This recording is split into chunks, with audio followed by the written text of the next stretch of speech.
Hello po, Senator Raffy Tulfo. Ako po si Romelyn Lasha, humihingi po ng tulong. Kasama ko po yung mga kasama ko sa GC po namin kasi may GC po kami. Dahil nagkaroon po kami ng problema sa aming cargo box po na pinadala po namin sa kampanyang ito. Odette Davao Cargo Company po yung pangalan. Sana po, Raffy Tulfo, na matulungan nyo po kami sa aming problema kasi po matagal na po kaming nag-aantay sa mga box namin na makarating sa aming bahay. Until now po, magwawalong buwan na po yung box ko. Yung mga kasama ko po ay mag-isang taon na po. Hindi pa po nakarating sa bahay nila. Meron po ako mga kasama na natapos na po yung kontrata nila pero yung box po nila hindi pa po dumating sa bahay nila.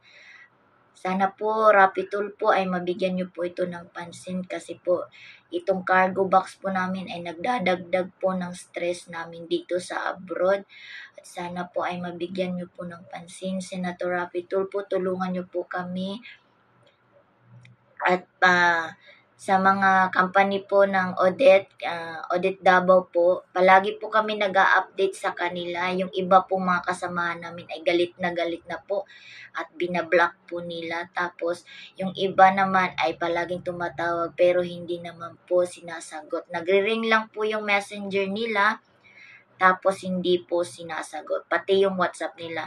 At nag-chat po kami, palagi po talaga kami nag-update Senator Raffy Tulfo.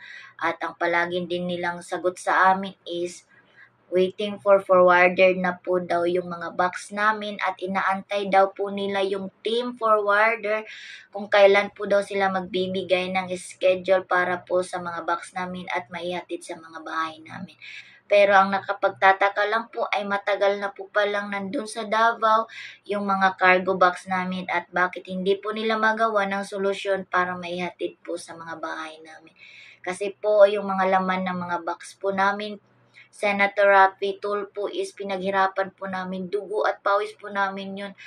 Yung iba po mga kasamahan namin ay sumusuko na pero sabi ko sa kanila, ipaglalaban po namin to. Sana po ay matulungan po inyo kami, Senator Raffy Tulfo, na mabigyan po ng hustisya at makuha namin yung mga box na para sa amin. Sana po ay hindi aabot ng taon or ngayong taon matapos yung taon ay makuha na po namin yung box po namin. Please po, pakishare po mga kapatid para makaabot kay Senator Raffy Tulfo. Tulungan nyo po kami na maparating din po ito sa kumpanya yung mga hinanakit namin.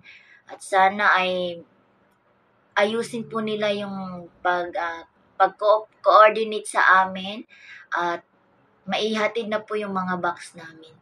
Yun lang po. Maraming salamat sa panonood.